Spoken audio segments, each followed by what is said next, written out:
Welcome to the Purposely Aligned Entrepreneur Podcast presented by Boss Girl Creative.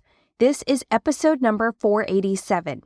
Today, I'm talking about passive income and why it will matter to you for your business. Now let's dive in.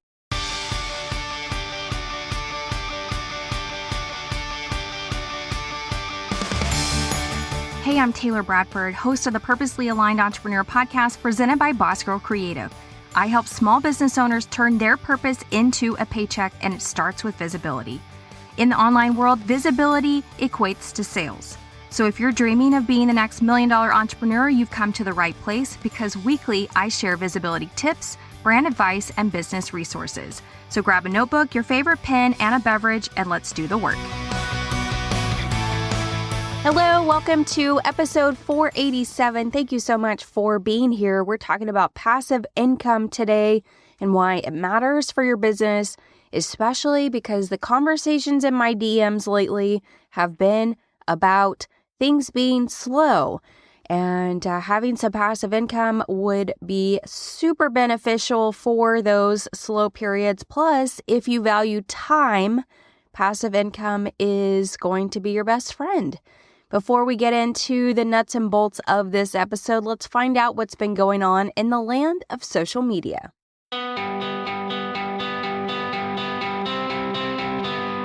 Social media headline number one, TikTok partners with WHO to combat medical misinformation. A new initiative to combat harmful, healthful trends is in works. Social media headline number two, Instagram launches best practices tips element. Instagram's looking to help creators maximize their content efforts in the app with a new best practices section within its professional dashboard, where it will showcase a range of tips, tricks, and best practices based on research. The new best practices section will provide a range of tips with explainers specifically aligned to your account and how you're tracking towards each goal. Social media headline number three, Pinterest shares latest Halloween trend insights. Halloween is coming, which means it's time to start locking in the details of your spooky season promotions and which themes and characters you're going to use for your parties, promotions, costumes, etc. Pinterest's latest Halloween trends report will help. The platform has shared its latest insights into key Halloween search trends, which points to what people are most interested in and where interest will be this season. 2024 Halloween Trend Report shows that users are leaning into pop culture with searches for It Girl Halloween costumes, up 170% since last year, celebrating rising new pop stars and icons with signature style. People are also searching for sports-inspired looks with sports costume ideas, increasing 265% on Pinterest. Vintage Halloween is a popular theme in both costumes and decor, with trends like vintage Halloween rising 50% and 90s Halloween decorations up 140%. Find that new trend report over on Pinterest in their newsroom. Visit newsroom.pinterest.com. And that wraps up this week's social media headlines. Okay, we are talking about passive income today and how it can help you as an entrepreneur for your business endeavors, especially if you value time. Before we get into the nitty-gritty of that, first of all, if you are needing help with creating a content plan for your business, I have a freebie for you. Go to bossgirlcreative.com/content plan to get access to that freebie, and then also tutorial via a reel on my Instagram at bossgirlcreative that will walk you through how to actually do the content plan or perform the content plan so that you have an endless stream of ideas coming in for you and your business. Again, bossgirlcreative.com/content plan. Also, I want to give a big shout out to Keita, Kim, and Colleen for having some amazing conversation with me and my DMs over the past week. Shout out to you ladies. If you are listening to this episode, hit the pause button real quick and pop over into Instagram to my DMs at Boss Girl Creative and say hello, because I would really love to get to know you, the listener of my show, and I'd love to know about your business and where you call home. So hit that pause button really quick. pop over into my Instagram at Boss Girl Creative and say hello to me. I would love to get to know you better and also get to know what you do for business and where you live and all of that. So real quick, hit pause, go say hello, and then come back and listen to this episode. Okay, so let's chat passive income. What does that look like for you as an entrepreneur? Well, first of all, passive income is what I like to call mailbox money. It is you making income or passive income in your sleep. I like to think about passive income in ways that where I know that it's going to be work on the front end, but the rewards are going to be incredibly fruitful because I did all the work on the front end, and while I sleep, quote unquote, I will make money. So one area for us that is passive income is our rental property, which we have residential rental property and commercial rental property. And actually, just recently, we hired a property manager to manage our rental property because it was just getting to be too much and I needed to be more automated with that income stream. And I finally made the decision to go the route of having a property manager after reading Rich Dad, Poor Dad on our way back from Colorado this last vacation time. And it was kind of a light bulb moment reading that. And I was like, why are we not doing that? Like, it is so much work. And as far as like me finding new tenants, and we have a couple of properties vacant, and it was just stressing me out to constantly like make the appointments and then get no-showed and like working through trying to find good people. And I was like, we have quite a few income producing properties now that this needs to be automated. I need to take this off my plate. I'm doing too much. And truly, as a complete like squirrel moment here, when my assistant gave me her notice and was going to be moving on to a different direction in her life, I was like, oh my gosh, this totally sucks. I tried using my social media for a little bit, trying to get in front of people that already knew about my business and trying to find somebody interested in a job. And after a couple weeks of making that attempt, I was like, okay, forget it.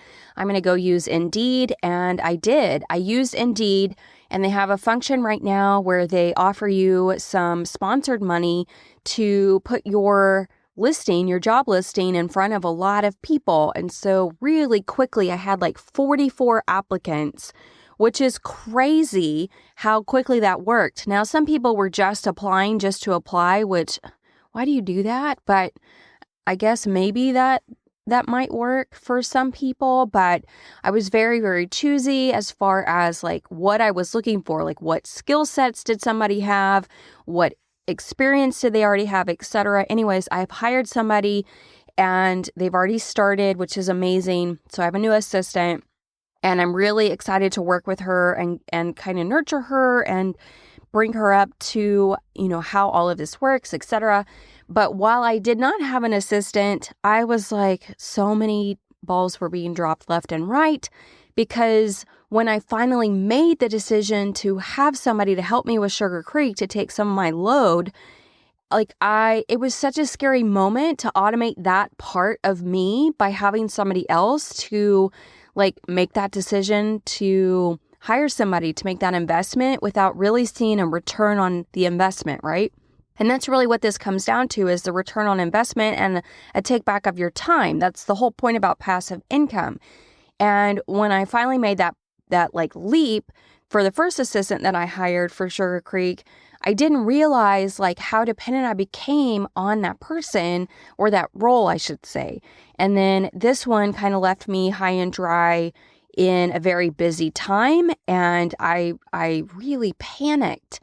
And so thankfully, Indeed saved the day, and I have a new assistant who I'm training, and we're right in the middle of busy season. I just booked an event that I have to load for today because we're delivering tomorrow and we're picking up on Thursday. It's so crazy. And we have an event on Saturday, and this event was supposed to be on Friday, but then it got moved to Wednesday. And oh my gosh, talk about crazy. It's crazy right now. It's good, but it's crazy right now. So what does passive income look like for you as an entrepreneur? How can you pursue passive income? What does it look like? So I'm going to talk through different ways of how you might look for passive income or create passive income for yourself. But one of the things that I keep hearing a lot in my DMs through Boss Girl Creative, through conversations with vendors in my market, is things are slow, especially in the wedding world right now. Things are really slow. And what I'm seeing from the people that are saying things are slow, because they're not slow for me, is that there is a tier of the market that is slow. The luxury market is not slow, and I feel like the budget market is not slow. It's the mid-tier that's kind of hitting the pause button, and it's really affecting the mid-tier venues for sure, and any vendor that really works in that tier. And it's not that people are not getting engaged. That is still absolutely happening. It's just this middle tier is waning. It's very strange. They're either leveling up into the luxury or they are coming down and more into the budget range. And it's crazy. So that's why I think it's important for you as an entrepreneur, no matter what your industry is, to think about and to consider passive income and how it might fit into your model. Because time, yes, we only have a finite amount. We have 24 hours in the day. And how can we work to automate more sections so that we are making money while we sleep, the mailbox money? And how much effort do you need to put in now in order to set that up? So yes, passive income, mailbox money income is a lot of work up front. A lot of it is unpaid time. But once you can get things created and in place, then you can reap the benefit. So truly, money is just a measure of how you're spending your time and your resources and how you're giving back to the world and how you can make a bigger impact. That's really what money is all about, right? It's a trade-off of something. You earning something based on where you put effort in and how you set things up and how you automate. So I want you to ask yourself these questions. What do you want your life to look like?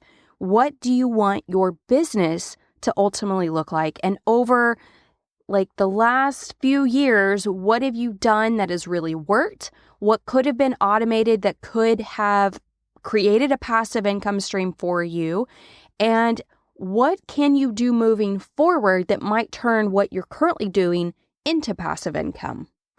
So outside of us having the mailbox money with our income producing property, I'm also an affiliate for several companies. So what kind of affiliates would make sense for you and your business model?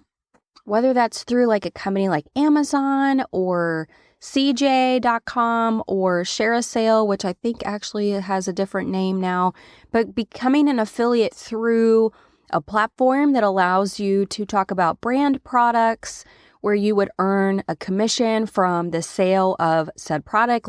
As of today of this recording, today is another Amazon Big Day Prime Day. I think they call it Big Day Prime Deals. And so it's another push prior to Black Friday for Amazon. And Wayfair just had one called Wayday Deals. And it's just a big push for income to happen for these major companies. And if you're an affiliate, you can participate in some of that and really kind of tag along with these huge brands doing big sales, and you talking about it and people purchasing through your links allow you to make some mailbox money. One thing that I see a lot of times happening, especially being 10 years in now in the wedding industry, is that there is such an ebb and flow with this industry that if you are all in, if all of your eggs are in the wedding industry basket, you potentially are going to set yourself up to fail when something in society triggers something else to happen, which slows down your revenue income or your income just in general, because revenue only comes from when you're making money. So how do you diversify yourself so that you're set up to kind of ride those waves and come out on the other side, either successfully or by pivoting? And having passive income can really help shore you up. Like during COVID, during lockdown, if we did not have RV and boat storage plus our rental income producing properties, like Sugar Creek was done. Like we were closed. We weren't doing any events. I wasn't bringing in any money. But all of these other things that we had already set up ahead of time, like many, many years in advance, allowed us to ride that COVID wave. And now I'm seeing it again with some of my friends who have like, I don't want to say they've pigeonholed themselves into a niche, but they kind of have, and they haven't yet figured out how to diversify their income. So they're kind of all in with one thing. And that's really scary as a business owner to be only in like one thing, like super dependent on this one thing. I can remember when bars got shut down during COVID, but you could be open if you served food. But if you were 100% alcohol sales, you couldn't be open. So a lot of bars pivoted and started adding like chips and peanuts that you could buy so that they could be open because they serve quote unquote food. Like you have to be willing to pivot in hard times. And yes, passive income does take a lot of work, but let's get to it now. Let's get some passive income streams happening now so that you can ride any waves that happen within your industry, within your niche. And going back to the questions that I want you to ask yourself, this is an important one. Are you going to be able to keep up with what you have right now in 5 years, in 10 years, in 15 years, in 20 years? Because if the answer is no, then we got to figure out how to create some passive income streams now. So the very first thing I want you to think about is how to automate the passive income stream.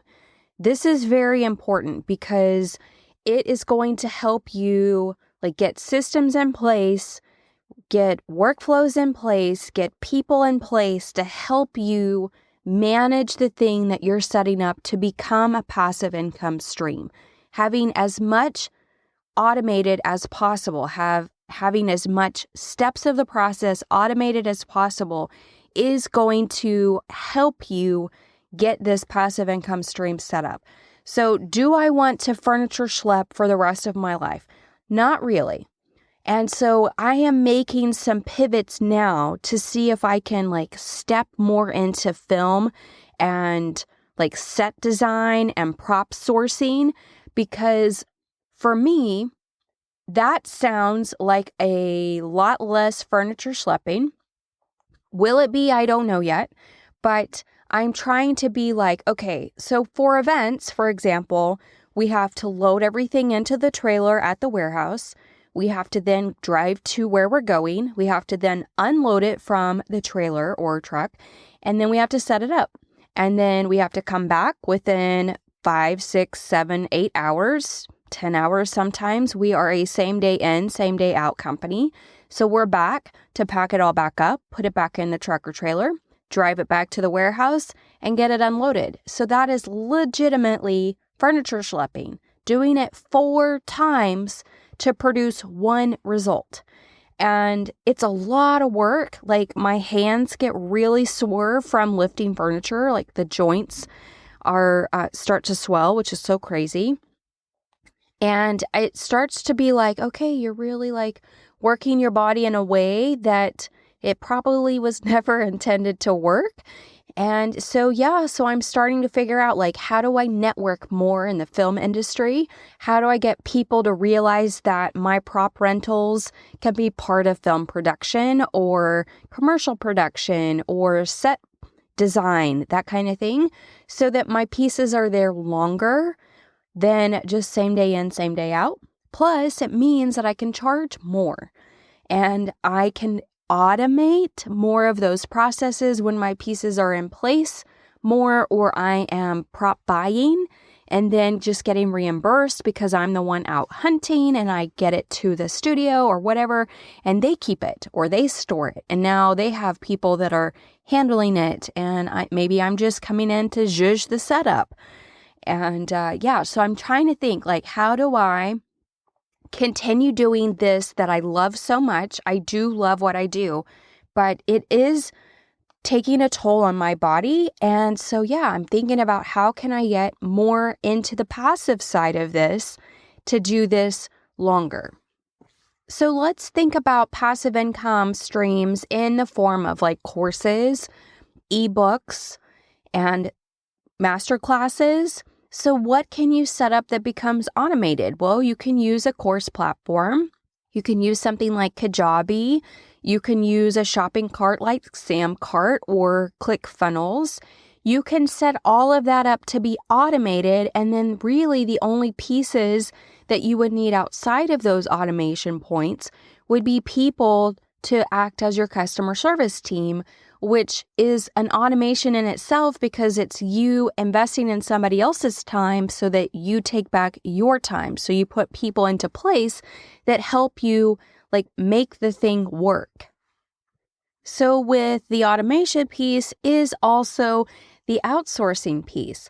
You can't do it all, and you're going to have to think about passive income also in terms of outsourcing, which is why I decided to add the project manager aspect to our rental property, because I just needed that piece taken off my plate and automated.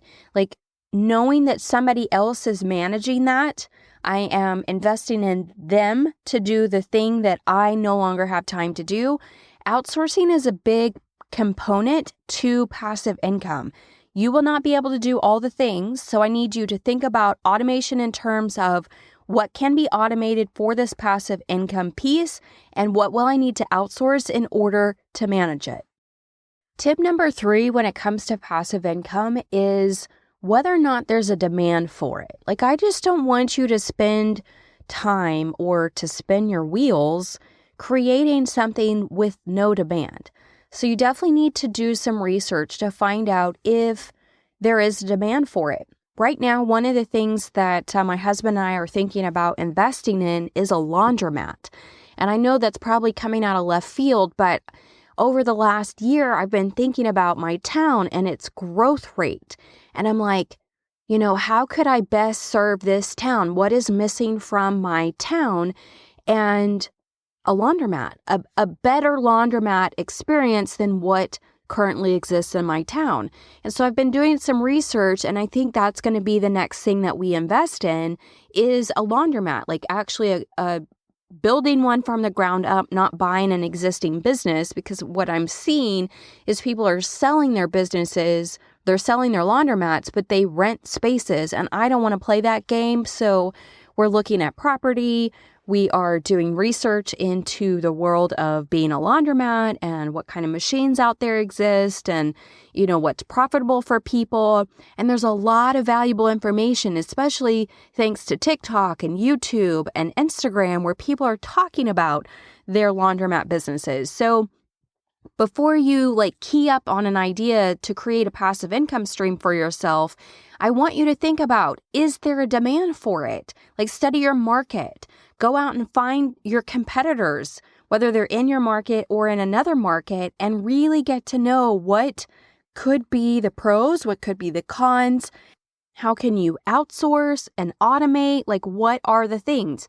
Because I can tell you, when we create this laundromat experience, it's not going to be me that's there 9 to 5 making sure you know how to use a machine. I'm going to have help there doing that part. I'm just going to be collecting the coins or collecting the money at the end of the day. So that's another kind of automated business, a passive income stream that is a need, especially in my community. So that's what I want you to think about is there a need for the thing that you are creating? Who all is Googling how to do the thing? You can go and look at that. You can look at search volume through Google Search Console. You can use Neil Patel's software that helps you look at search volume. There's all different kinds of software out there and apps that will allow you to look at search volume and like really dial in on the need or the necessity of the thing that you are looking to create a revenue stream from. So there has to be a need for it in order for it to work. Otherwise, you're going to spin your wheels, not make money, and waste a bunch of your time. And the other key part to that is, yes, there has to be demand, but people have to put their money where their mouth is. So you need to make sure it is something that people will spend money on, and because that will make or break you. That's important.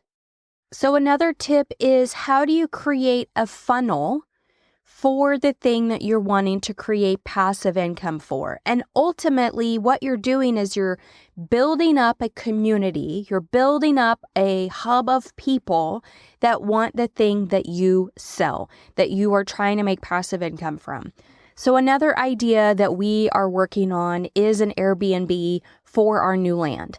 Like my husband and I, we always go into a project thinking, how can we make several income streams from this thing we're investing in? So we have bought 11 acres. This will be where we build our home. We're actually building a barn-dominium / hangar house. This will be where we store our airplane, and we can fly in and we can fly out from our property. So this 11 acres, it's stunning. Like if you're not following me over on Instagram, on my personal Instagram, definitely go do that at Taylor L. Bradford, or you can go follow my YouTube channel because I'm documenting that journey over on YouTube, The House of Sugar Creek over on YouTube.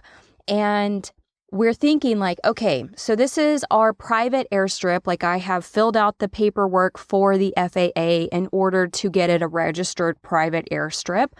It's a grass landing strip, so not all planes can land there, and it's a short runway. It's 1,400 feet long.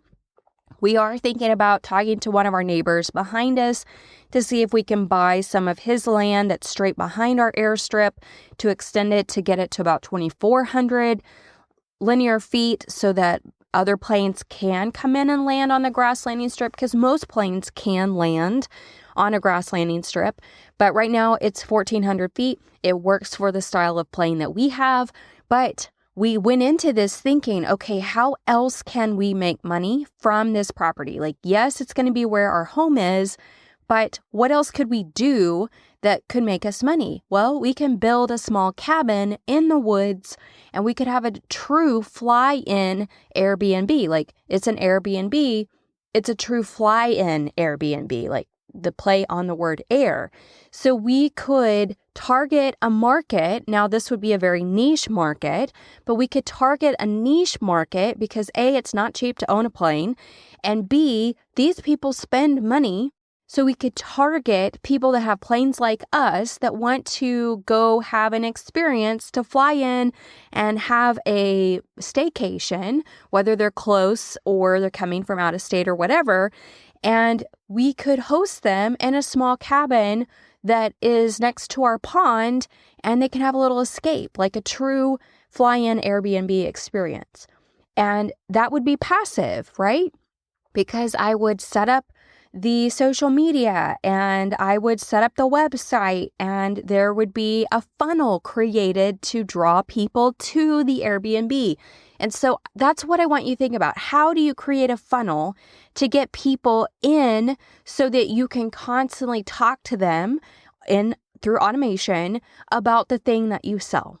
So having a funnel is important. It's an important step to having passive income. Now, having a funnel doesn't really work from the standpoint of rental income producing property, because you're just putting a tenant in there and they live there for X amount of years and then they move on. So it's really hard to create a funnel from that standpoint of just prospective tenants, but you could nurture them in like how to be a really good tenant, like how to take care of a property that's not yours, what you can do. Like during this month, these are the things that you need to pay attention to as a tenant. And so you could set things up like that for income producing property. So while you're thinking about what you could do to create a passive income stream for yourself, I want you to think about like, what are you working towards? What is your motivator? What's motivating you to be better, to work harder, to have more time in your life? Because that's how passive income allows you to find that, to find more time. So I want you to jot down 5 different ideas that you could set up or create that would give you passive income streams within your life and your business. It doesn't have to be today, it doesn't have to be tomorrow, or even a week from now, but I want you to start thinking bigger. I want you to give yourself, I'm giving you yourself permission, but I want you to give yourself permission to do this. Passive income has changed my husband and I's life. Like, we've done all of these things to get to this point, and that's what drives us, is how can we produce more income but still hold on to our time. So thank you so much for tuning in today. And I hope it inspired you to start thinking about ways to create passive income streams for yourself so that you can take back time, but you can also weather the ups and downs of what's going on in the world around us. Okay, quick shout out again to the conversations in my DMs, to Keita, Kim, and Colleen. I hope you guys have a great week. I hope you, the listener, will pop over into my Instagram DMs at Boss Girl Creative so that I can get to know you better and where you are in your business. Just pop over, say hello. Say, hey, Taylor, I was listening to today's episode. Just wanted to pop over and say hello. Also, if you are needing help with creating a content plan for your business, I've got a freebie for you. Go to bossgirlcreative.com/content plan to grab that freebie. And one more thing. If you're listening to this show via Apple Podcasts, what I would love to know is there another place that you might be interested in listening, like maybe Spotify? So there's a cool thing. It's called episodes.fm. You can actually get there through this link, bossgirlcreative.com/listen. It's going to take you straight to my listen page, and then you can select the app where you want to listen to my podcast through, and it will save your preference so that all you have to do is go to bossgirlcreative.com/listen. It will take you right to where you prefer to listen to podcasts, and then you can start listening to this episode or a future episode or my past episodes, because there are 486 of them that you can binge through should you have the time to do that. And I would love for you to consider possibly listening through the Spotify platform versus the Apple Podcast platform. And listen, I'll be the first to say I'm a huge Apple fan. Like, I have all the things Apple, but I'm not a fan of what they're doing to podcasters. So if I can encourage you to switch platforms, I would encourage you to switch over to Spotify or try another listening platform. But use episodes.fm, go to bossgirlcreative.com/listen and select the one that you want to listen through. And yeah, we can have that conversation in my DMs over on Instagram at bossgirlcreative. Please come say hello. If you didn't hit pause before, now you've finished the episode. Now come over and say hello. Okay, until next time, I hope you have a great rest of your week. Hey, real quick, before I go, I wanted to pop back in and say again, thank you so much for listening to this latest episode of the Purposely Aligned Entrepreneur Podcast. I would so love a favor from you right now. Would you please share this episode with a friend or share it to your social media and tag me at Boss Girl Creative? Oh my gosh, that would mean so much to me if you did that right now. Okay, I'll see you next week with a brand new episode.